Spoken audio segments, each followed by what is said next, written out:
Mais uma vez, estamos aqui em mais um episódio emocionante, eletrizante do Legado 360.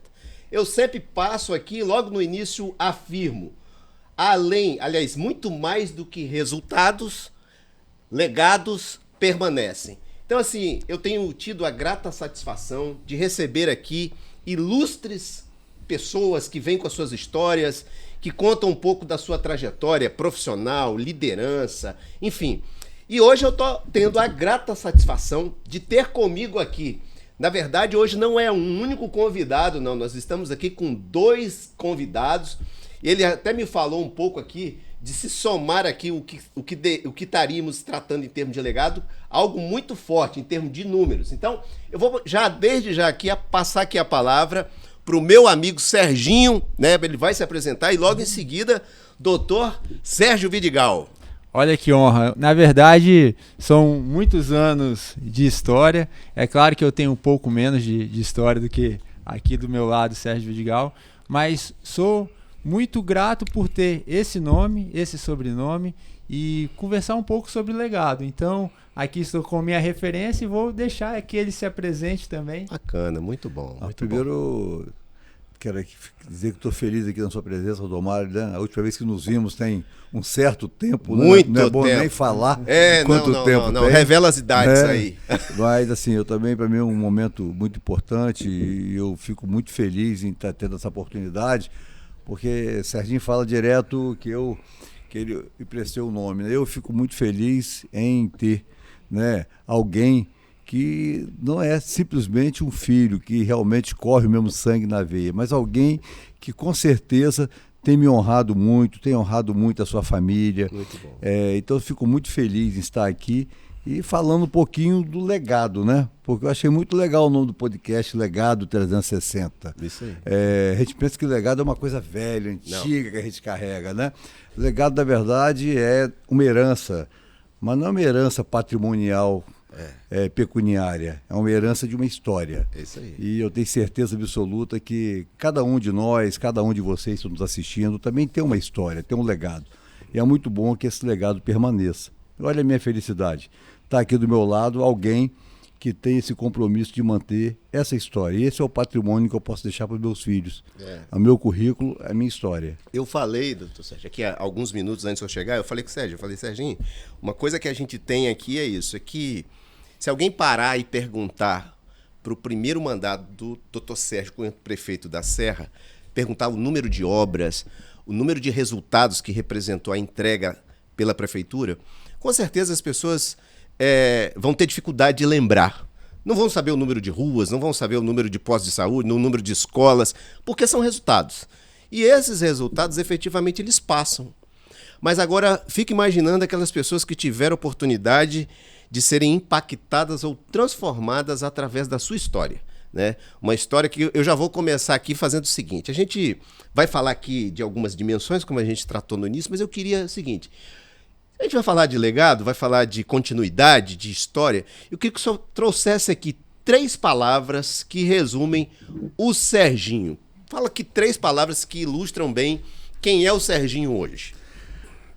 Olha bem, 3 palavras são poucas, né? Mas vou tentar sintetizar as 3 palavras, né? Primeiro, a mais importante, né? Obediência. Obediência. Eu acho que ela é fundamental. Serginho é um exemplo disso, né? Legal. Segundo é a persistência. Obediência e persistência. Serginho foi determinado, né? Quando a gente fala no nosso projeto aqui, a gente não está falando da política. A política é uma consequência, né? A nossa história ela é muito mais profissional, né? A gente teve essa opção de vida, é muito mais preocupado em cuidar das pessoas, né? E terceiro, que é a fundamental, esse menino tem amor no coração. Isso aí. Então obediência, persistência e amor. E amor. Tá. Então, começamos bem, hein? Eu acho que essa aí, eu costumo dizer que são 3 pilares fundamentais para quem quer dar certo na vida, né? Sim. Isso aí é muito bom. Tem um texto que eu gosto muito na Bíblia Sagrada que fala que honra teu pai e a tua mãe para que teus dias se prolonguem na terra, né? Então, honra passa por isso, passa por alguém que é obediente, alguém que aprendeu a amar como um pai ama um filho, né? Mas agora eu quero fazer essa mesma pergunta, Serginho. Resume o paizão aí em 3 palavras. Olha, mais uma vez. E eu não posso repetir as palavras. Não. O desafio ficou maior ainda, então. Mas eu digo que a primeira palavra é referência. Por que referência? Porque é muito mais do que um nome, é muito mais do que um sobrenome. Muito bom. Meu pai, ele é de fato um espelho para mim.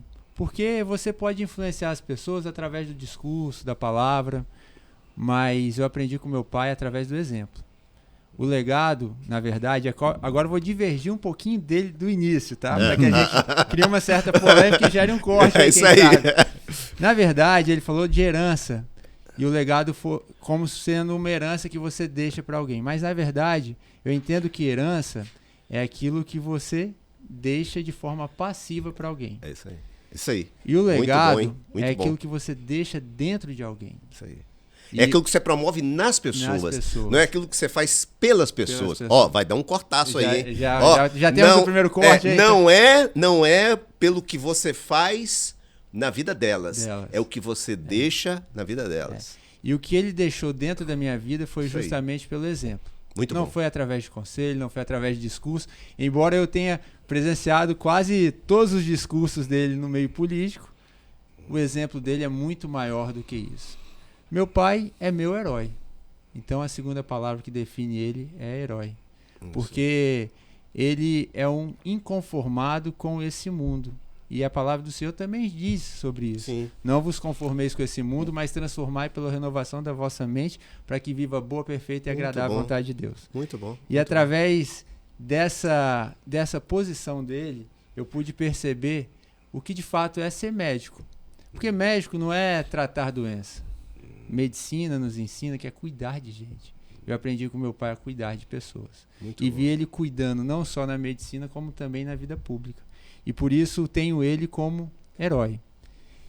E por fim, serviço. Porque assim como ele falou do amor, e Jesus nos ensina sobre amar ao teu próximo, o maior ato de amor que Jesus nos ensina é o serviço. E esse homem nasceu para servir. E através de toda essa referência, esse cuidado e o serviço que ele me ensinou, é que hoje eu construo o meu caráter. E eu digo sempre o seguinte, na verdade, o sobrenome, o nome Sérgio Vidigal, que está no meu nome, ele me faz olhar para o passado e saber de onde eu vim. Mas o legado que ele construiu em mim me gera responsabilidade com o futuro. E o que eu posso construir a partir daquilo que eu recebi. Muito bom. Então, você deu um exemplo muito bacana, que está lá em Êxodo 20:12, que é honrar pai e mãe. Sim. E certamente eu quero honrá-los em vida.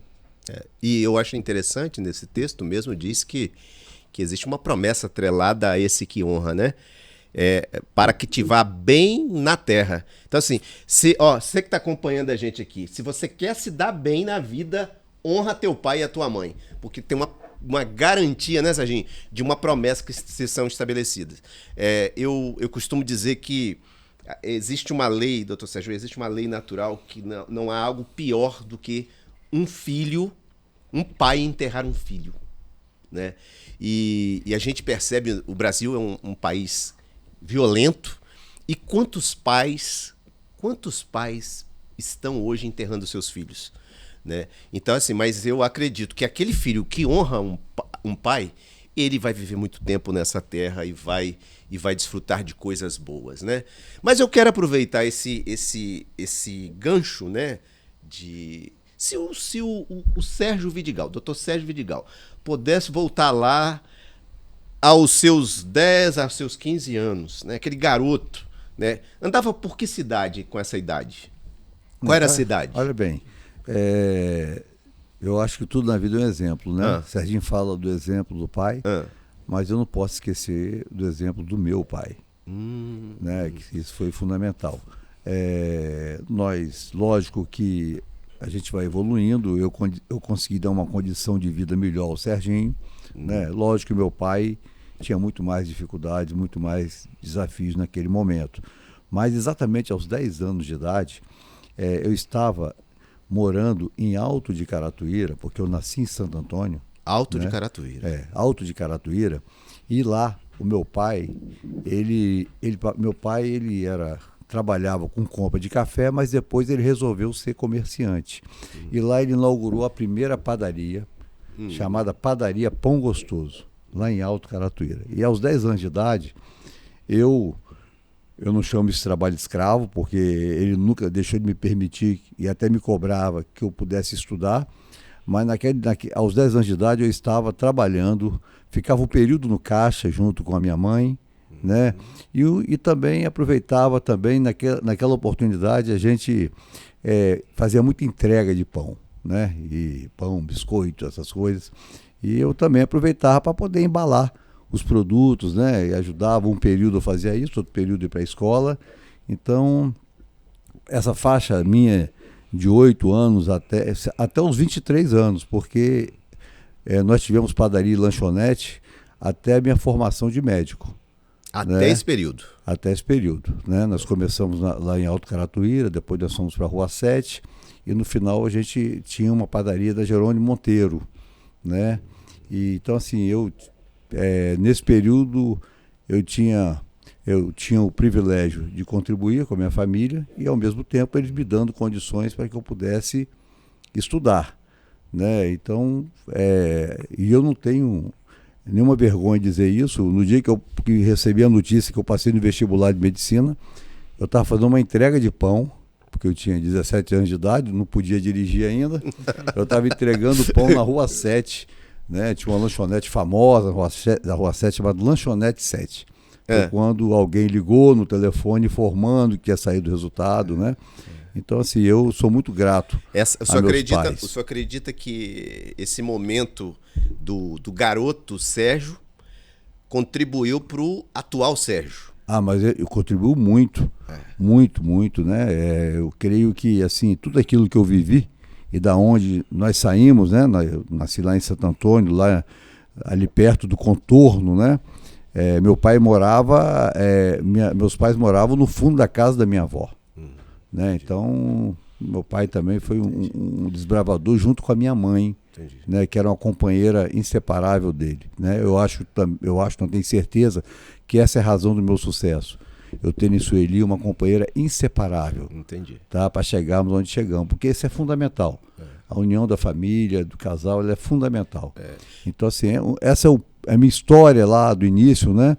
E não foi aquela... Todo mundo... Engraçado que as pessoas têm essa não é mania, né? Mas tem de algo, de uma forma involuntária, elas olham para o Dr. Sérgio de hoje, né? Uma pessoa que, querendo ou não, tem sucesso, teve sucesso como prefeito, não, como pai, como prefeito, como médico, né? Como família, gerou inúmeros resultados, mas ninguém volta lá atrás e entende a trajetória, a jornada que teve que passar para se conquistar o que se conquistou. O senhor falou, vamos fazer aquele gancho lá. Chegou em 1980 aqui. Eu passei no vestibular de medicina em 75, comecei a fazer o curso em 76. Essa é a conta certa, né? E 80 eu me formei. Ok. Tá? E aí, eu posso contar uma historinha? Pode, então, fica à vontade. Uma historinha rapidinho. Quando eu fui fazer medicina, na verdade, eu não ia, jamais eu imaginaria que eu ia ser médico. Porque eu, como aluno de escola, eu sempre fui um aluno com notas, bons desempenhos em física e matemática. E minha família, todo mundo achava que eu ia ser engenheiro. Né? E eu não discordava, porque eu também, naquele momento, assim, essa questão de saúde, né? Eu lembro muito bem. Eu tinha medo de falar que alguém morreu, isso me dava um medo terrível, né? E aí, quando eu cheguei mais ou menos para fazer o vestibular, minha mãe falou o seguinte, eu tomei decisão que ia fazer medicina. Olha, meu filho, meu sonho é ter um filho médico e um filho pastor. Né? Mas eu quero um filho médico para atender a população mais simples e mais humilde. Né? E naquela época não tinha nem SUS ainda, né? Né? Naquela época você tinha o indigente, o fundo rural. O fundo rural. Né? Que era o indigente, né? E tinha o segurado do INAMPS. Né? Você tinha os dois. Depois que surgiu o SUDES, depois o SUS, né? Que é um belo plano de saúde. E aí ela falou, olha, e eu lembro muito bem que quando eu me formei, lógico, a gente começou a trabalhar, porque tem que trabalhar cedo. Eu me casei também já no último ano de medicina, né? A gente tem que trabalhar cedo. E aí, quando eu me formei, eu comecei já, eu fazia uma especialização, mas comecei já a trabalhar. E minha mãe falou um dia assim comigo, Sérgio, você não está cumprindo o seu compromisso com Deus, quer trabalhar? Eu falei, não, mãe, eu trabalho no Adalto Botelho, eu trabalho no Centro de Saúde de Vitória. Ela falou, não, você tem que trabalhar numa cidade que tem população muito pobre, você tem que ir para aquele município lá chamado Serra. Eu não tenho, na verdade, eu não tinha nenhum vínculo com o município da Serra. Nenhuma relação? Nenhuma relação com a Serra. A única relação que eu descobri depois é que meu pai nasceu em Nova Almeida e saiu de Nova Almeida aos 5 anos de idade. Olha só. Porque o pai dele faleceu e eles foram com minha avó para Vitória, né? Lá para Santo Antônio, onde eu nasci. Então, aí eu fiz opção pela Serra e em 81 eu comecei a trabalhar como médico e fui, no final de 81 para 82, fui para o município da Serra, quando inaugurou o pronto-socorro de Carapina, naquela oportunidade. Né? Então, assim, é uma história que eu acho muito bonita, porque assim, ela foi orientada pela minha mãe, né? Uma mulher que só fez o ensino médio, mas que tinha muita sabedoria, né? Foi orientada por ela. E olha que eu tenho dito que eu fui para a Serra para ser exclusivamente médico. Eu tenho certeza também absoluta que Serginho, ao fazer medicina, ele fez exclusivamente para ser médico, né? Mas tem um versículo que diz que o homem traça os planos, mas a resposta vem do Senhor. É isso aí. Né? E surgiu nesse caminho, né, esse processo, e eu acho que ele é fundamental, aquelas pessoas de bem, que têm espírito público, que têm amor a seu próximo, né, que quer contribuir, que quer ajudar, que não pensa em se beneficiar, avaliem realmente Muito participar da vida pública, porque as pessoas estão precisando de representantes sensíveis, que respeitam, né, que entendem a importância de cuidar das pessoas, porque o que é orçamento público? Nada mais do que um recurso para reduzir desigualdade social. Muito bom. Quando você vai para a gestão pública, esse é o seu papel, né? Dar oportunidade a quem não tem. Né? E foi o que Deus me permitiu fazer no período que eu estive na vida pública. Serginho, quando desse relato, assim, houve aquele momento que você entendia assim, poxa, diante de tanta experiência do meu pai na medicina, na política, quando é que houve assim aquela virada de chave que você falou assim, é o que eu quero para mim também? A medicina? A medicina. Pode falar da medicina e também da vida pública. Não, tá certo. Eu digo, como eu falei lá atrás, eu vi meu pai como alguém que ama as pessoas e através do serviço ele demonstra esse amor. E eu lembro de uma história muito pequena, devia ter ali uns 6, 7 anos, e via meu pai atendendo dentro de casa, lá em Jacaraípe, como médico. Essa imagem ela é presente, presente. Né? Presente em mim. E vi ele atendendo e mostrou para mim que, na verdade, a medicina não é tratar a doença, mas é cuidar de pessoas. Eu vi meu pai, muitas vezes, atendendo pacientes dentro de casa que não tinham condições de comprar o remédio que ele estava medicando. Olha ele só. falava assim, vai lá na farmácia do Armindo, pode pegar na minha conta. Quer dizer, ele fazia o diagnóstico? Porque medicina não é só trazer o diagnóstico, é de fato acolher, trazer o tratamento mais adequado. Humano. E assim, diferente dele, que não tinha outros médicos na família, eu tinha minha principal referência atendendo como médico. Muito e bom. Mostrando o valor que é o cuidado com a saúde. E eu não tinha outra opção a não ser fazer medicina, porque eu via nessa profissão a forma mais honrosa de servir, que é o cuidado com a saúde. E mesmo também, assim como ele, tendo na minha caderneta enquanto estudante. Na verdade, agora eu falo até boletim, né? Tô meio... até digital hoje. Até tinha a cadernetinha mesmo, tinha. Você voltava... Inclusive usava duas cores de caneta, a azul e a vermelha. Mas, graças a Deus a minha só tinha azul. Eu vermelha. Eu tava falando pro meu menino, vou até chamar a atenção do Antônio. Antônio, olha só, você ficou de recuperação pela primeira vez aí. Meu Deus. Eu, graças a Deus, também nunca fiquei de recuperação. E lá atrás eu também ia melhor em matemática e física. Antônio também... A área de exatas. Área de exatas. Só quero fazer uma adenda aqui, Antônio, parabéns, ganhou medalha de ouro. Eu vi hoje. Medalha de ouro hoje na Olimpíada de Matemática. Olha só. Mas mesmo sabendo que talvez eu tivesse mais aptidão para exatas, a parte humana de ver meu pai atendendo como médico, isso de fato construiu em mim a responsabilidade também defender esse legado que eu não conhecia, mas eu comecei a conhecer que legado não é sobrenome. Isso aí. É de fato que você pode transformar vidas. Né? Não é também sobre resultado, é de fato aquilo que você faz na vida de alguém. Deixa na vida de alguém, né? Legal. E aí eu, desde muito cedo, optei por estudar, né? Legal. E também, vendo meu pai, aí com 10 anos de idade, eu comecei a ver meu pai já como alguém que estava a serviço na vida pública. Isso que eu ia falar. Essa conexão veio da parte no âmbito profissional, né, da medicina, e logo em seguida você percebeu esses traços de alguém que estava na política servindo a comunidade.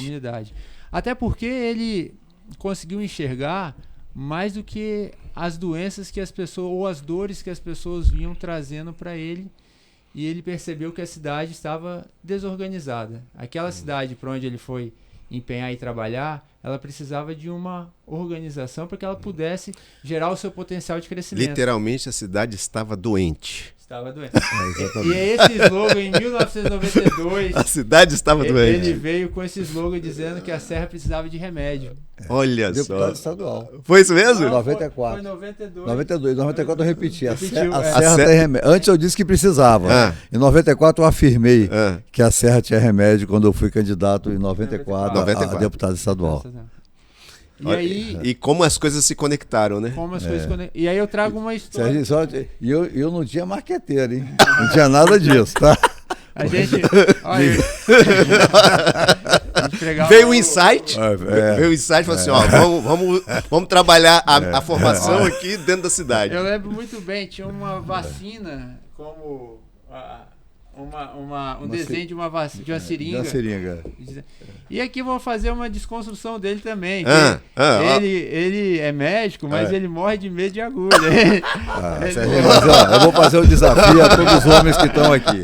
Não, olha bem, tomar medicação injetável não é uma tarefa fácil, né? Não é. E eu tenho dito que já o homem já tem um certo medo. E quando você é homem e é médico, o medo aumenta mais ainda. Né? Eu achei, doutor Sérgio, eu já achei que era o contrário. Aquela familiarização, né? Para aplicar nos outros.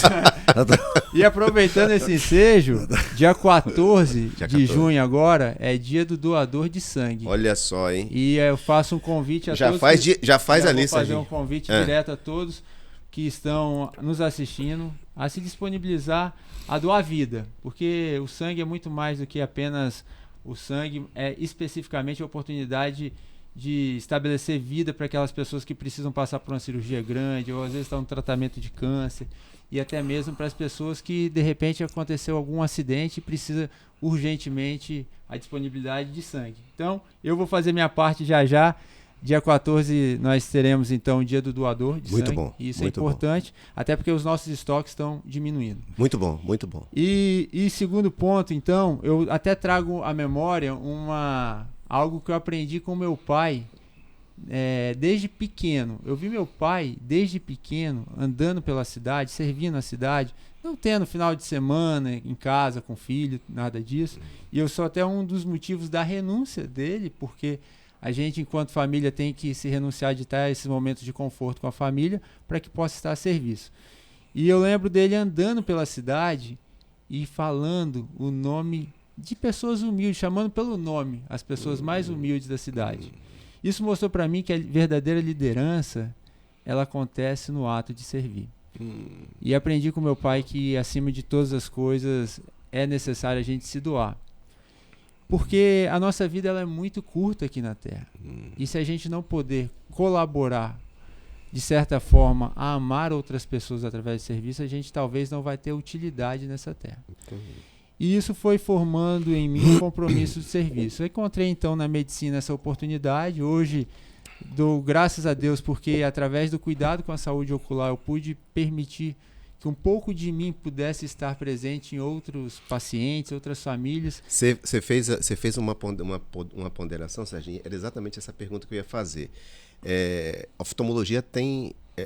você está tratando visão, né? Visão. Agora, você já se deparou com alguma situação que o Serginho, no âmbito técnico, ele daria conta daquela situação lá no hospital? Porque ele se preparou bem, a prática levou aquele...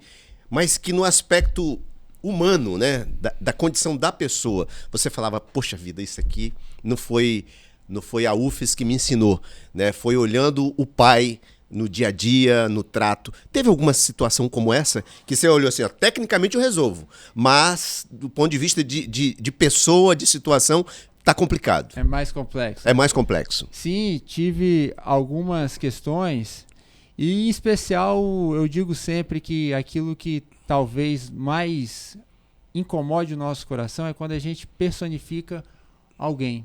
E eu tive que operar algumas vezes catarata infantil. Você imagina um bebezinho que nasce com catarata sem oportunidade de enxergar a vida e você, através da sua técnica, pode talvez trazer para esse bebê uma oportunidade de ver a vida. E eu estava recentemente como pai. Eu tinha tido filho bem... né, hoje eu tenho 3 filhos, mas eu lembro que a primeira vez que eu tive que operar uma criança, eu estava ainda na residência, e isso me fez me confrontar internamente como eu posso, de fato, poder ir além do que apenas tirar uma catarata e colocar uma lente. Como eu posso, de repente, entregar amor também e acolhimento para essa mãe que está ali numa situação desfavorável. Vulnerável, né? também. Vulnerável. Então eu digo que o que eu aprendi com meu pai, ele transcende o que os livros poderiam me ensinar. Eu poderia ter uma técnica muito apurada, eu poderia ter uma capacidade também teórica apurada, mas se eu não tivesse a sensibilidade humana de reconhecer as dores e de me disponibilizar a acolher, certamente eu não poderia ter feito mais por essas pessoas. E hoje eu cheguei a uma marca aí, que eu até comemorei esses dias, cheguei a 20 mil cirurgias.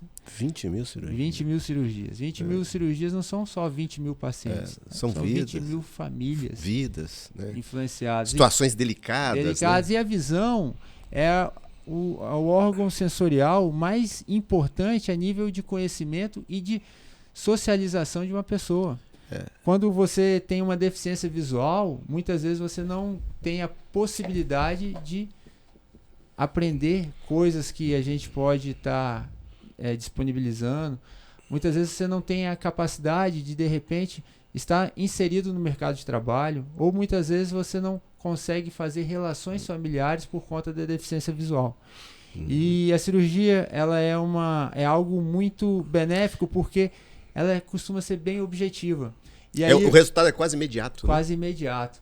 E aí vem uma pequena diferença minha para ele. Porque o que acontece? Eu aprendi vendo ele atendendo como médico. Ele é médico psiquiatra, neuropsiquiatra. Eu que entrei na faculdade querendo fazer psiquiatria. Eu falei assim, vou fazer psiquiatria. Só que a medicina me ensinou o que é psiquiatria. Aí eu, dentro da área médica, eu falei, vou recuar. Não, eu falei assim, alguém que está mais voltado à parte exatas, assim, eu acho que a oftalmologia ela é mais objetiva e talvez eu possa servir de uma forma mais adequada. Porque eu gosto de operar. Se tem algo dentro da oftalmologia que eu gosto de fazer, é cirurgia. E através dessa oportunidade de hoje ser oftalmologista, não só também na parte assistencial, hoje eu também sou professor lá no Hospital das Clínicas e posso transferir conhecimento e habilidade para outras pessoas também. Esse aspecto do Serginho enquanto alguém que está formando outros líderes dentro da área, eu quero fazer um gancho depois. Mas eu queria perguntar algo aqui que me veio. A psiquiatria, se a gente olhar para o sistema SUS, talvez é uma especialidade meio que invisível no SUS, né? Porque é isso, aqui, aí está o contraditório. Serginho cuida do que se vê. Eu cuido do que a gente não enxerga. Olha aí. Tá certo? Então, e como é que é, Sérgio? Como é que é essa questão assim? Como eu falei, é uma especialidade meio que invisível, né? Meio que, literalmente é contraditório, meio que invisível, mas que tem uma relação muito direta com a política, se a gente for analisar. Então, assim, como é que foi essa figura do médico gestor, né, olhando a sua formação? Olha bem, primeiro eu tenho que lembrar, você viu que ele já discriminou a psiquiatria. Nós da área de saúde mental, a gente está até superando muita coisa, mas no passado a discriminação era muito grande, tanto contra o profissional quanto com o paciente. Né? A ponto que os pacientes psiquiátricos viviam segregados. Eram os hospitais específicos para pacientes de saúde mental. Né? Graças a Deus, o Brasil teve um grande movimento antimanicomial, né? Que permitiu que a gente esvaziasse, porque não eram hospitais, eram abrigos, era o depósito de gente que eram os hospitais psiquiátricos. E é bom lembrar por que eu fui fazer psiquiatria.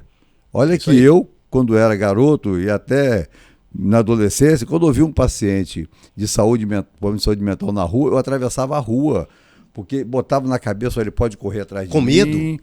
Ele pode correr atrás de mim. Meu Deus. Né? E quando eu fui fazer o curso de psiquiatria no Adalto Botelho, né, que na época ainda tínhamos esses hospitais psiquiátricos, né, eu estava determinado a ser pediatra, porque eu tenho um amor muito especial por criança, né? E aí, quando eu cheguei no Adalto, eu cheguei e falei assim, olha, gente, eu vou chegar aqui para fazer o curso de psiquiatria, né? Dentro do curso de medicina, eu falei assim, olha, quando meus colegas entrarem, eu vou entrar no meio deles.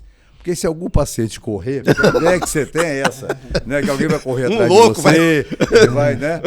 Eu estou protegido. E aí foi realmente o que é o aprendizado. A gente só aprende vivendo. Sim. Essa história de aprender somente no livro, ela não é verdadeira. Né? Você tem que viver, você tem que ter experiência para poder. E aí eu comecei a observar que o grande problema dos pacientes psiquiátricos era exatamente a falta de atenção, de ouvi-los. Como é que você conversa com um paciente que é louco, né? Eles dizem, né? A falta de você conversar com o paciente, chamar a família para entender que o paciente ele não é o único doente, ele é o produto da doença na família, né? Ele é o produto da doença na família, né? Porque é muito cômodo a gente apontar o dedo, a culpa é de fulano, né? Interna ele. Está desse jeito porque não houve... E as pessoas que têm problemas emocionais, elas são muito mais sensíveis, né? Elas são muito mais autênticas, né? Elas costumam falar o que está sentindo, né? E a gente não está muito preparado para isso. Então, a minha escolha da psiquiatria, inclusive quando eu cheguei na minha casa, meus pais ficaram assustados, né? Pô, mas fazer psiquiatria, né? E até pouco tempo atrás, as pessoas preferiam ir no neurologista para prescrever um ansiolítico do que ir no psiquiatra, porque eu não fui...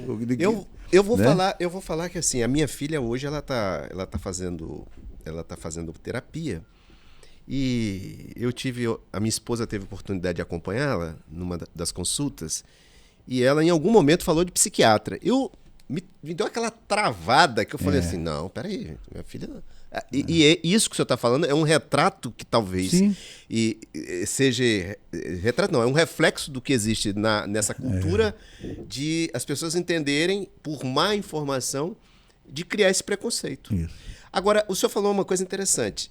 Se a gente fosse olhar para a sua formação, né, e olhar a chegada do Dr. Sérgio como gestor, como que vê esse aprendizado da psiquiatria para dentro foram quantos mandatos de prefeito? Prefeito 4. Ao total são 8 mandatos que eu tive. Como é que o senhor observa a contribuição daqui, né, dessa vivência dentro desses mandatos? Olha bem, quando eu fui trabalhar na Serra, anteriormente a gente quando tinha uma formação, antes de ter a formação na especialidade, a gente tinha uma formação geral na medicina, né? E quando eu fui para a Serra trabalhar, eu não fui na minha especialidade psiquiatra. Eu fui para a Serra trabalhar como minha mãe queria que eu fosse para a Serra. Então, quando inaugurou o pronto-socorro, no pronto-socorro geral você não tem psiquiatra, você tem generalistas, né? Médicos generalistas. E eu fui trabalhar como generalista lá na Serra, né? Então, lógico, eu atendia todo tipo de patologia, inclusive o paciente chegava lá gestante ganhando neném, a gente tinha que fazer o parto, né? Porque não tinha nenhuma estrutura na cidade, né? Não tinha nenhuma maternidade específica para o paciente daquela oportunidade. E a partir daí, o que eu entendi? Primeiro que entrar na vida pública foi um convencimento muito grande, porque isso eu não despertava isso em mim, porque minha visão era muito com o paciente que eu atendia. Até porque, se você observar, o paciente psiquiátrico, dificilmente ele é um paciente de uma única consulta. Né? Na verdade, ele vira parte da sua família, da sua vida. Né? Você sabe tanto da história dele quanto a família sabe. Né? E aí o que ocorreu? Houve, na verdade, o incentivo para me entrar na vida pública não foi incentivo das pessoas de fora me enxergando como alguém que podia cuidar da cidade. Foi enxergando como alguém que tinha um número de pacientes muito grande e podia ganhar uma eleição com uma certa facilidade. Essa aí teve uma motivação nessa direção. Das pessoas. Das pessoas. Das pessoas. E eu resistia, né? Porque eu lembro muito bem quando alguém foi me convidar a primeira vez, eu estava de plantão trabalhando na Serra, e eu falei uma palavra que para mim é um equívoco, mas se você avaliar o que as pessoas imaginam, é o que todo mundo pensa. E eu falei, olha, não me chame para política, que política não é coisa de gente séria. Né? Eu sinto muita tristeza quando eu lembro dessa frase. Né? Porque eu não tinha me aprofundado de fato, eu conhecia a política superficialmente. Né? Pelo aquilo que a gente ouvia falar de algumas pessoas. Né? E aí a Sueli falou um dia comigo assim, Sérgio, eu falei, Sueli, mas como é que eu vou largar meus pacientes? Ela falou assim, Sérgio, você como médico, você é limitado, você só vai atender a um número de pessoas. Com essa sensibilidade que você tem, com esse amor ao próximo que você tem, você pode cuidar de centenas de milhares de pessoas. E foi quando eu, a partir daí, aceitei entrar. Né? E fiz o meu caminho tijolinho em tijolinho, porque eu não tinha parentes políticos, não tinha nenhum padrinho. Não tinha nenhuma política, história que conectasse nada, né? E aí fomos construindo, né? E aí eu fui cada dia enxergando, tanto que eu fui vereador, eu não quis ser mais vereador. Eu falei assim, olha, só serve se eu for executivo, porque você só consegue fazer, de fato, né? Se você tiver autonomia para executá-lo. Né? O legislativo ele é importantíssimo, né? Porque precisa de alguém que fiscalize, que apresente propostas importantes, mas que execute de fato só executivo. E aí eu entendi o caminho, e aí qual foi o segredo do sucesso? Como é que eu governei a cidade? Com participação das pessoas. O médico, o Serginho sabe disso, né? Apesar que, lógico, na especialidade dele, ele tem aparelhos, equipamentos realmente que detectam, né, várias patologias, mas na psiquiatria você só tem um instrumento, o ouvido. Olha só. Né? Você tem que ouvir, né? E enxergar, né, toda a manifestação do paciente, do comportamento, né, de como ele responde a alguma pergunta que você faz, né? E aí eu governei dessa forma, ouvindo. Tanto que a nossa gestão era uma gestão participativa. Diretor de escola não era o prefeito que escolhia, era a comunidade que definia quem dirigia a escola que o filho dele ia estudar. Né? As obras da cidade não era eu que definia, a gente ouvia as comunidades para que elas pudessem falar o que ela enxergava, porque às vezes você de fora, você enxerga uma prioridade. Quem está vivendo a situação, a prioridade para ele é uma outra prioridade. Né? Então, o que eu usei da medicina foi exatamente isso. Foi ouvir mais e falar menos. Eu nunca fui um político de falar muito. Né? Eu sempre fui alguém que sempre tive o cuidado de ouvir as pessoas. Era o paciente, né? É exatamente É o isso. paciente. E creio que isso ajudou muito a cidade, né? Na implantação de alguns conselhos. Dá trabalho, mas você só consegue um bom diagnóstico ouvindo as queixas do paciente. Entendi. Né? E para poder ter a medicação correta, só tendo o diagnóstico correto. Né? Se Senão, não tiver o diagnóstico vai correto, matar o paciente. você não tem a medicação correta para aplicá-la. Então, eu creio que isso me ajudou muito a governar essa questão do amor ao próximo, da sensibilidade, de ouvir. Né? Você tem uma ideia do orçamento participativo, como é que a gente trabalhava isso? Normalmente, assim, olha, no orçamento você tem que aplicar. Quem tem que receber mais é quem contribui mais. Né? É a visão que se tinha. Falei assim, não vamos fazer, não vamos levantar o IDH de cada bairro e o orçamento, quem precisa mais, recebe mais. Para reduzir a desigualdade. Então você teria uma cidade com centro comercial, com pessoas com condição financeira muito boa, e o entorno, a miséria. Né? Então, assim, tudo isso nos ajudou muito. Veio lá da psiquiatria. Veio lá da medicina. Eu diria que veio da medicina. Acho que o profissional de saúde, o médico, né, ele tem se ele de fato está ali por vocação, ele pode contribuir muito numa gestão pública. Pode contribuir muito. Porque ele traz uma experiência, uma história. Porque a gente, quando fala em política, o gestor, aí o cara fala em obras, né? Aí ele fala aquelas obras físicas mais importantes que ele fez, né? Ele fala do viaduto, ele fala da ponte, do mergulhão, da estrada, né? Só que ele não enxerga, e nós médicos enxergamos, que a obra mais importante não é o homem que faz, é Deus que dá, que é a vida. E qual é o nosso papel na política? É cuidar dessas vidas. Eu diria que esse é o grande segredo e uma oportunidade que nós temos na gestão pública. Muito bom.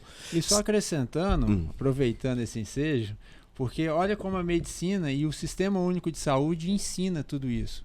Porque se você for pegar os princípios do SUS, basicamente são universalidade, então é trazer uma cidade para todos, equidade, aquele que mais precisa ser mais bem assistido, e integralidade, porque a integralidade é justamente você pensar em saúde, mas você vai lá primeiro no saneamento básico, você primeiro prepara a cidade para o desenvolvimento dela, e é claro que tem os princípios organizacionais também do SUS. A participação popular é essencial, a regionalização. Hoje a cidade da Serra, todos os bairros têm sua autonomia. As pessoas elas conseguem viver na sua própria região. A Serra é um município gigantesco que possibilita esse crescimento sustentável e regionalizado. E eu acho que essa visão de profissional de saúde que estava a serviço do SUS pôde oferecer muito para ele enquanto gestor público na cidade da Serra. Muito bom. Sobrenome Vidigal. Abre porta, fecha a porta. Ou como é que é a leitura de quem olha essa passagem de bastão e esse legado que foi construído com muito zelo, com muito esmero, para o Serginho de hoje? Tem duas partes dessa pergunta. Vidigal, abre porta, fecha a porta, e depois o peso desse... Não é o peso, né? Mas a responsabilidade que tem de dar continuidade a esse legado que foi construído lá de trás. Eu vou responder simples, depois eu vou tentar fechando as arestas. Então, Vidigal, o sobrenome me remete ao passado e à minha essência, me diz de onde vim. Muito bom. Então, Vidigal me faz olhar para o passado. Ok. E a perspectiva do legado me diz sobre futuro. Aí. A responsabilidade de, através daquilo que eu vivi e sei de onde vim, a minha responsabilidade de também participar da construção de um futuro. E isso me reflete muito justamente o ambiente onde eu cresci, onde eu me inseri, onde dentro de tudo aquilo que eu aprendi com os meus pais, eu pude servir através da medicina também. Eu digo que o sobrenome, ele abre portas. Mas quem mantém elas abertas é sua capacidade de entregar. Sua competência. Entendi. Então, basicamente, eu tive a oportunidade de ter portas abertas para estudar. E através do estudo eu fui construindo a minha trajetória. O seu legado. o meu legado. Seu legado. E é interessante porque eu quero ser a ponte que leve esse legado para que os meus filhos conheçam aquele quem eu admiro através de mim. Isso aí. E por isso... E vai perpetuando. Né? Muito bom. E por isso eu fui, na verdade, construindo a minha trajetória. Como que é a minha trajetória? Com 16 anos eu passei no vestibular de medicina. Com 23 estava formado, casado e hoje pai de 3 filhos. Isso aí. Vamos falar o nome da esposa dos filhos aqui. Exato. Aí, até porque agora, dia 12 é o dia dos namorados. Isso aí. Eu tenho minha namorada há 20 anos aqui, que é a Tatiane, minha esposa. Tatiane. Que é a minha segunda melhor escolha. A primeira foi servir a Cristo. Muito bom. Os meus filhos são Antônio, que é o mesmo nome nosso. É Antônio Sérgio Alves Não, Vidigal. eu tô falando aí em Vidigal, Sérgio. Tem um Antônio aí? Nosso nome é Antônio Sérgio Alves Vidigal. Eu sou Vidigal Júnior e o meu filho é Antônio Sérgio Alves Vidigal Neto. Meu pai era Antônio Geraldo. Olha só. Eu não sabia que tinha um Antônio no meio. É um nome bem brasileiro, né? O Antônio está presente. Aí, além do Antônio, eu tenho a Helena, que é minha princesinha de 9 anos, e tem o João Pedro, que é o meu pequeno, meu caçula de 7 anos. Então, a minha família hoje, ela é construída nessa base, e eu tenho a graça de, depois de ter terminado a minha formação como médico, ter passado em oftalmologia, feito oftalmologia lá no Rio de Janeiro, e depois retornado para o Estado do Espírito Santo, após ter feito 2 concursos, onde eu passei tanto como médico do Estado, como médico federal lá na UFES, no Hospital das Clínicas, onde eu também sou professor e preceptor de residência médica. Muito bom. Isso tudo foi construindo em mim uma responsabilidade, porque meus pais colocaram em mim princípios e valores. É isso que eu ia falar, Serginho. É interessante, você está falando de quase de um modelo que se repete, né? Um modelo que aconteceu aqui e que está se repetindo aqui no que diz respeito a princípios e valores, né? Exato. Né? Exato. E ser profissional de saúde construiu em mim a responsabilidade do serviço. Entendi. Construiu em mim a sensibilidade de também reconhecer as dores e hoje, de repente, poder tratar essas dores de uma forma mais adequada à nossa realidade. Porque a nossa vida também evoluiu. Hoje a gente tem a conexão, a gente tem a possibilidade de também utilizar novas formas de tratamento, mas essencialmente a base é o acolhimento. Muito bom. E eu digo que uma ferramenta hoje importantíssima para que a gente possa tratar saúde especificamente é a gente prevenir doença. A gente muitas vezes ficou batendo em pautas de repente ampliar a capacidade de serviço através de criação de hospitais, de criação de novas unidades de saúde, mas por que não discutirmos a possibilidade de que essa doença não chegue? E qual é a ferramenta importante para isso? É a atividade física, é melhorar a prevenção. A prevenção. E usar o esporte como uma ferramenta de prevenção. A gente tratou aqui algumas questões de saúde mental. E o esporte é uma ferramenta também para tratar saúde mental. Além de tratar saúde física. E as doenças que mais matam no Brasil e no mundo são as doenças cardiovasculares. E se a gente faz atividade física e promove a melhora da qualidade da saúde física, você está combatendo hipertensão, diabetes, estresse, e também a obesidade, que é uma grande preocupação hoje para todos nós. Então você trata a síndrome metabólica nisso tudo. E hoje a gente tem uma responsabilidade com as nossas crianças. A saúde social hoje está muito prejudicada por conta das telas. As crianças hoje preferem ficar atrás das telas, mantendo relações através das telas, do que relações interpessoais. Isso está criando lacuna de desenvolvimento nas crianças. E é importante que a gente também promova essa saúde social. E por isso, por que não, já que a atividade física é algo tão importante, e a gente hoje, você quando vai declarar seu imposto de renda, você quando declara, você pode deduzir com o custo de saúde.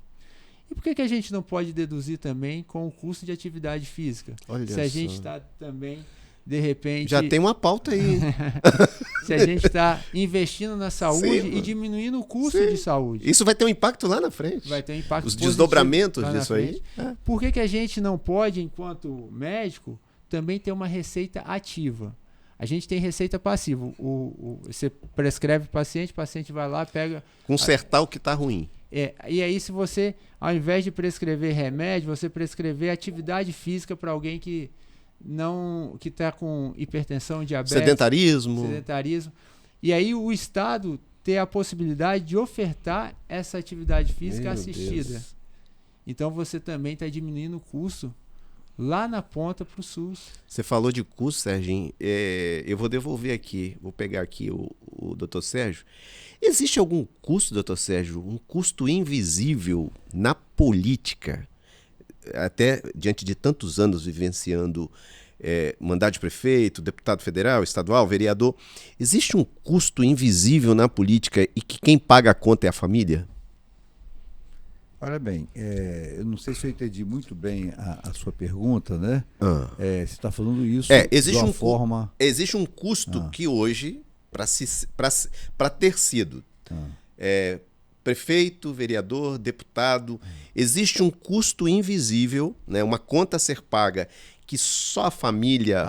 sim. Olha bem, tem várias contas, né? Vamos falar de duas primeiro, aí. Primeiro, assim, é bom lembrar que os cargos eletivos no Brasil, mesmo sendo muito bem remunerados, você não consegue ter independência financeira com o salário do cargo público que você ocupa. Por exemplo, eu sou médico, o Serginho é médico. A nossa profissão, por exemplo, ela nos permite, desde que a gente tenha vontade, determinação para trabalhar, né, nos permite salários muito melhores. Entendi. Então, é bom lembrar que o político é você se dedicar. Quando você entra na política para resolver a sua vida, você não vai estar fazendo coisa certa. Tá? Porque os salários do político não enriquecem ninguém. Né? As pessoas que entram na vida pública enriquecem nesse período, ou elas ganharam loteria esportiva, ou elas receberam herança, ou terceiro, você pode pedir para recolhê-las, porque alguma coisa errada aconteceu na vida delas. Sei. Então, quando eu falo custo, por exemplo, hoje eu sou aposentado. A minha aposentadoria não é de vereador, não é de deputado estadual, não é de deputado federal, não é de prefeito. A minha aposentadoria são meus salários de médicos, porque eu também sou médico, fui concursado na Serra, no Estado, também sou profissional de saúde e ainda trabalho ainda, né? Porque quando eu falei que não ia disputar mais a eleição, eu ia dedicar a minha vida à minha profissão, né? E então o trabalho ele é necessário pela saúde física e mental, mas ele é necessário também para você honrar seus compromissos. Então você tem, para você que tem uma profissão, tem uma qualificação, tem determinação para trabalhar,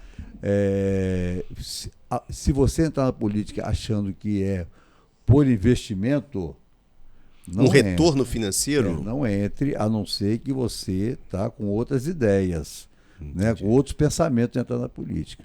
A segunda chama-se credibilidade. A política não bota, pela visão que as pessoas têm da política, infelizmente, né, e até porque, como nós temos muitos políticos que acabam denegrindo a imagem, né, nós temos muitos ainda, né, não estou dizendo que é a maioria, mas temos muitos ainda que denigrem a imagem, né, do gestor público, né, a política não bota nenhuma credibilidade na sua conta. Ela utiliza o que você tem ao longo da sua vida, ao ponto que ela diz o seguinte: não, esse aí já está velho, vamos trocar por outro. Né? O Obama, em determinado momento, ele fez um discurso muito interessante. Ele falou o seguinte: olha, quando você tem um filho com uma doença rara, você vai buscar o melhor profissional da área para entregar seu filho. Você não entrega seu filho na mão de qualquer um. Né? Quando você quer fazer uma grande obra, né, você vai buscar os melhores calculistas para poder fazer o projeto. né? Que você não pode, de repente, querer fazer um prédio de 30 pavimentos e daqui a pouco ruir, né? Você não vai. Não vai. Agora, quando você escolhe alguém para te representar, você quer aquele que nunca foi. Olha o equívoco. Isso não é simplesmente a única justificativa para você escolher alguém para te representar. Tem que te representar alguém que tem capacidade, né, de fazê-lo. Preparo, né? Preparo para fazê-lo. E na política é muito comum isso, né? Então, assim, você perde realmente, tem muito. Na verdade, eu diria que a política, eu falei com minha mãe que não dá para ser médico, para mim o médico é um sacerdócio, dá para ser pastor, porque pastor é um sacerdócio, eu acho muito difícil na vida das pessoas. Você tem que abrir mão de tudo, né? Abrir mão de tudo. Ser pastor não é uma tarefa fácil, né? Tem pessoas aí que depois vão prestar conta com Deus, mas não é uma tarefa fácil. A política é basicamente isso também, depois eu aprendi, né? Quando o Serginho agora, né, começou realmente a discutir a questão do legado, eu falei com o Sueli, eu estou muito preocupado Isso no primeiro aí, momento, porque ele, a ascensão dele profissional está muito à frente da minha. Aliás, Serginho é um Sérgio extremamente melhorado e inovado e modernizado, né?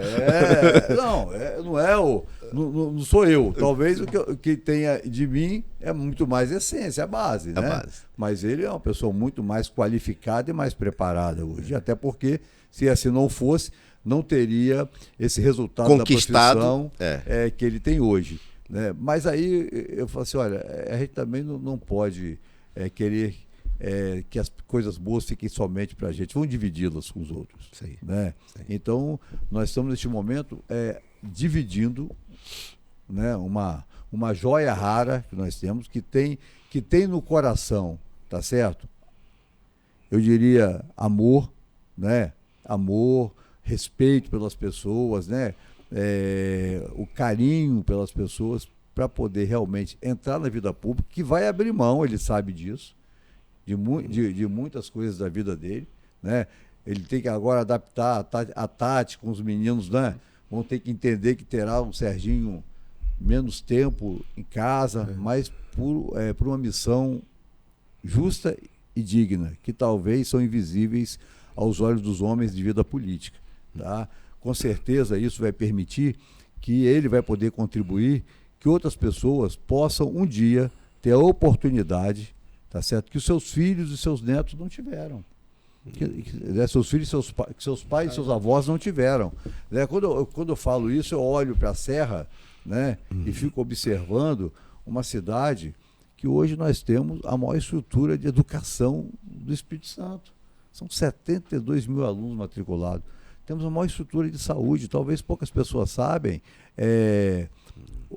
O Hospital Materno Infantil no Espírito Santo, só a cidade da Serra tem. Só a cidade da Serra tem. Esse dia eu estava olhando lá, agora comecei a aprender, estou vendo no IA agora, e estava observando. Hospital Materno Infantil, acoplado com uma UPA pediátrica, no Brasil, o único município que tem é a Serra. É a Serra. E aí você observa, como é que faz isso? Não, mas a Serra é uma cidade que tem uma atividade econômica grande. É uma cidade que gera muita riqueza, mas os ricos da Serra não é a população. O rico da Serra são os multinacionais que estão lá, grandes empresas, né? Que se instalaram. Se você for fazer, porque o orçamento público é o orçamento da gente. Se você ganha X, divide pelo número de dependentes. Baseado pelos seus dependentes, você vai saber qual é a sua renda per capita, né? Se você fizer isso com o município da Serra, o Espírito Santo tem 78 municípios. Nós somos o 77º município em arrecadação. Nós não somos o primeiro, nós somos o penúltimo. E aí, se não tivesse essa sensibilidade, né, do gestor de cuidar das pessoas, né, talvez a gente não conseguiria tantos avanços como a cidade conseguiu, né? Nós temos o único banco de leite municipal do Espírito Santo, é a Serra. Né? É o município da Serra. Então, assim, tem muitas coisas. E eu estou falando da saúde, lógico, quando o Serginho fala da saúde, fala da saúde não somente como tratar doença, mas promover saúde, que é fundamental, porque o Ministério da Saúde não faz nenhuma ação de promover saúde. Nós fazemos ações de tratar doença. Isso aí. Né? E tratar doença não é barato. O custo é muito alto, né? Tanto que nos Estados Unidos, medicina é um grande negócio, né? Medicina não é uma profissão humana, né? As pessoas fazem medicina muito mais com outros interesses. Não estou dizendo que não sejam bons profissionais. Elas né? estão visualizando ali O lado ganho, financeiro. o quanto eu posso ser próspero financeiramente dentro né? da medicina. Então, assim, eu creio que essa determinação dele, e que agora tem o nosso apoio total, e entendendo que ele poderia ter uma seção econômica muito maior, mas está abrindo mão disso para fazer uma ação que é muito nobre, que talvez não será muito reconhecido por todos. Né? Eu sempre, às vezes, quando eu ando muito na cidade, tem alguém que agradece de uma coisa e fala, Sérgio, mas por que você nunca divulgou muito isso? Eu falei, os verdadeiros cristãos, né? Porque hoje fizeram uma divisão ideológica com o cristianismo. Não tem nada a ver a divisão ideológica com o cristianismo. São duas coisas diferentes. Né? O Jesus sempre disse, o que a mão direita faz, a esquerda não precisa saber. Aí. Né? O importante é você ter seu coração entendendo que você cumpriu uma missão. Até porque a gente não presta conta com homens, né? Nós não prestamos contas com homens. Então, assim, eu estou convencido e tenho certeza que a participação dele hoje, essa determinação de entrar na vida pública é muito mais para contribuir com o seu semelhante. Né? É cumprir de fato aquilo que Jesus Cristo falou que era o principal mandamento. Amar a teu próximo como a ti mesmo. Né? Então, assim, Se o senhor tivesse hoje, doutor Sérgio, dentro daquele papo de família, né? Conversa de pai para filho, e essa decisão do início dessa jornada fosse alvo dessa conversa, qual que seria o conselho para o pai, para o filho, dizendo daquele que está assumindo um legado na política, qual que seria aquela conversa de quatro paredes, de pai e filho, dizendo assim, olhando no olho e dizendo, filho, o que daria ali para frente? Olha bem, eu creio que eu já falei um pouco aqui, né? Aquilo que eu imagino, né? E assim, tem convicção. Deus me deu 2 filhos maravilhosos, né? Eu tenho alegria e gratidão a Deus pelos filhos, né? E isso é fundamental. E olha que eu tive uma vida muito, muito fora dentro de casa, porque a política me absorvia muito, né? Porque hoje você, quando olha para a Serra, vê aquela cidade crescendo, mas consome, né? Mas a situação nossa era de muito desafio, né? Meu primeiro mandato de prefeito, nós tínhamos 6 folhas de salário atrasado dos servidores. Meu Deus. Né? Nós tínhamos lá, eu não gosto de falar esse nome não, porque teve um ex-presidente que ficou famoso com esse nome, mas nós tínhamos os servidores de altos salários na cidade, que com 6 folhas atrasadas, em 97 eles ganhavam de 8 a 28 mil reais de salário. Era quase 80 servidores. Né? Você imagina 8 mil a 28 hoje, 30 anos depois, é um bom salário, você imagine isso há 30 anos atrás. Hoje, né? Hoje. Né? E tivemos que enfrentar tudo isso, né? Para a cidade chegar onde chegou. Então, eu já entendi e respeito a posição do meu filho, vou incentivá-lo para isso, porque são poucos que têm essa sensibilidade de querer contribuir, de querer somar, de querer ajudar, né? E eu não posso me permitir atirar essa ação que tem certeza que é uma esperança ainda da população em ter homens públicos realmente comprometidos com a sociedade, que enxergue as pessoas não como um número, mas que conhece as pessoas como nome e sobrenome. Entendi. Isso é fundamental para nós que estamos na vida pública. Existe um texto, Serginho, na Bíblia Sagrada que diz assim, aquele que quer construir, pare... Lucas 14, 28, veio aqui na mente. Aquele que quer construir uma torre, se assenta a fazer conta dos gastos para ver se tem com que acabar, né? Muita gente começa uma edificação e deixa lá no meio, lá nas lajotas, nas vigas, e fica aquela coisa feia, né? Você está fazendo essa conta agora, diante desse novo desafio, né? Você já parou para fazer essa conta diante exatamente do que seu pai falou, né? Do ensino da referência, do conselho, isso tudo ele contribuiu. Mas a sua parte aqui do lado do Serginho, com base nesse texto aqui que nós falamos aqui, como é que está a sua cabeça com relação a isso? Essa conta? Minha cabeça está ótima e tenho convicção do passo que eu estou dando. Porque eu não posso dizer que eu não sei o que é isso. Eu sei que é isso. Eu sei que o pai se renunciar da vida familiar para que possa estar servindo. É uma conta. Eu sei o que é, muitas vezes, você sofrer perseguições. Eu praticamente, eu vou até contar uma história que lá atrás, quando meu pai assumiu, e essa história que ele está falando, só vou acrescentar a minha visão disso tudo, é que em 97, quando ele assumiu e ele resolveu cortar esses privilégios e colocar a cidade em ordem, as pessoas quiseram atentar contra a vida dele. E eu era aquela criança que ficava em casa, a gente tinha telefone fixo lá em casa, então pra gente era um momento de prazer poder correr e atender o telefone quando tocava. Isso aí. E muitas vezes eu estava sozinho em casa, né, com alguém que estava ali cuidando da gente. E as pessoas, quando eu atendi o telefone, falavam assim, hoje os seus pais não chegam em casa, eles vão morrer. E isso tudo deixava a gente muito preocupado, porque você não tinha celular, você não tinha como fazer o contato, saber como que estava.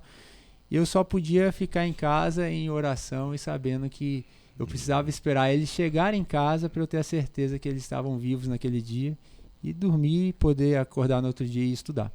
Então, o peso dos bastidores eu conheço muito bem e sei o que minha família vai enfrentar. Ou já tem enfrentado? Já tem enfrentado, né? Entendi. Mas o que meu pai falou é verdade. A política não vai mudar em nada a minha vida, seja ela financeira, seja ela em ascensão profissional. Muito pelo contrário. Eu posso, através da política, mudar outras vidas que não teriam oportunidade se pessoas boas não se manifestassem. E essa responsabilidade eu carrego dentro de mim, porque eu não posso olhar com o olhar humano.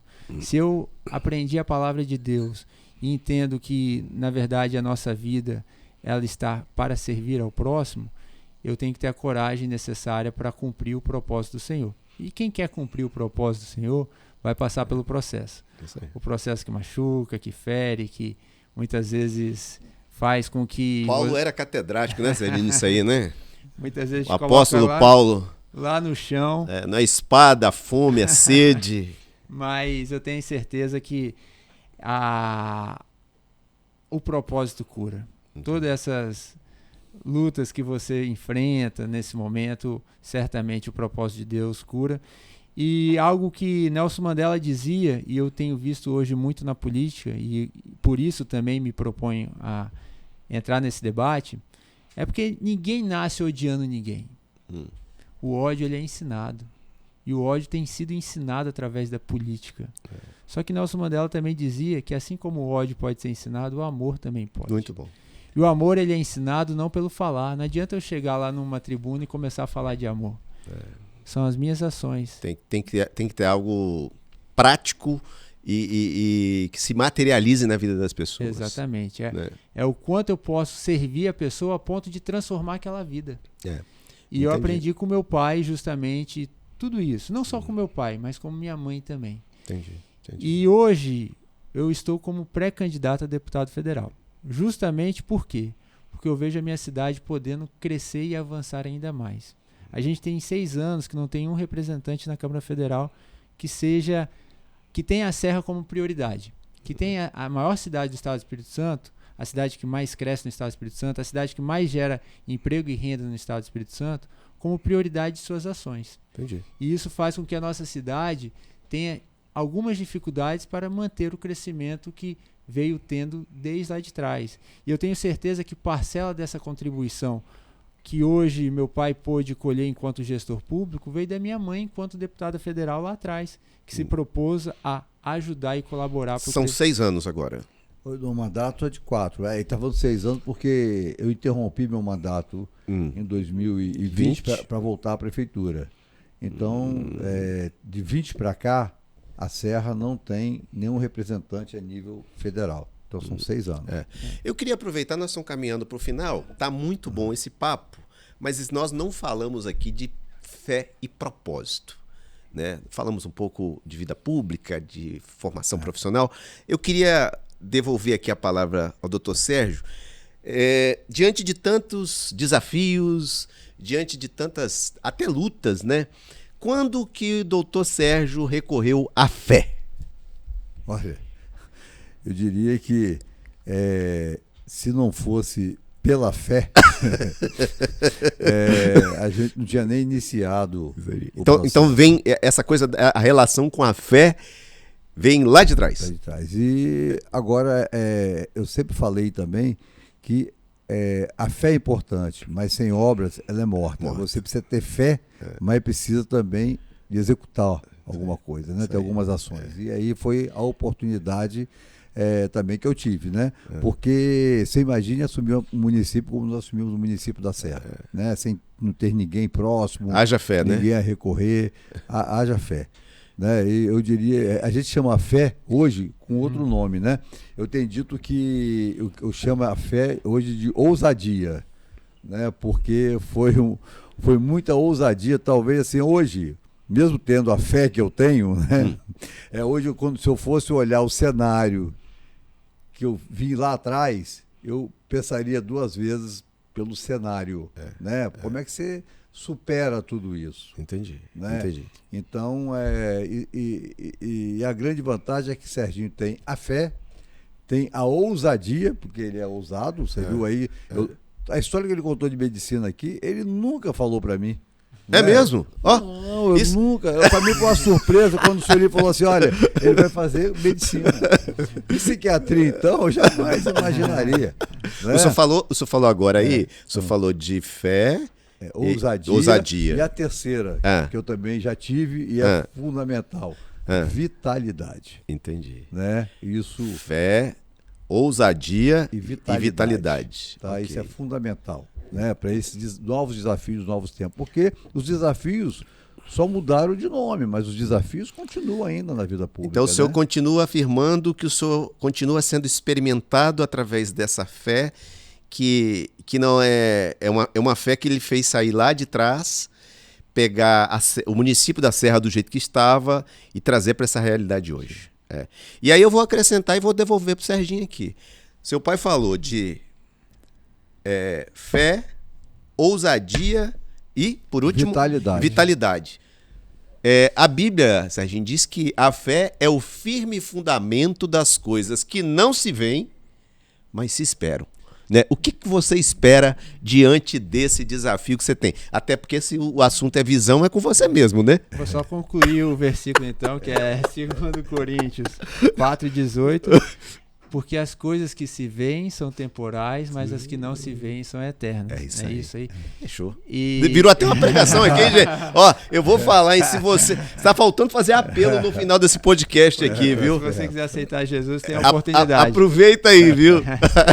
Mas a palavra de Deus também confirma que o justo viverá pela fé. Isso aí. E lá em Hebreus 11 vai dizer, ora, a fé é a certeza daquilo que se acredita e a convicção das coisas que não se veem. E eu tenho essa fé, porque eu, enquanto oftalmologista, me baseio muito naquilo que vejo e trabalho a vida toda para tentar trazer a visão para outras pessoas. Você tem, literalmente você segura a mão dela, você segura na visão delas, né? Na visão delas. Mas Deus me ensina a cada momento que o que a gente vê limita muito o que a gente pode fazer. Entendi. E Einstein dizia que o conhecimento é importante. Isso aí. Só que mais importante que o conhecimento é a imaginação. E o que é isso? O que é a imaginação? A imaginação é você ver uma realidade e entender que essa realidade ela é momentânea e que ela pode ser transformada através de trabalho.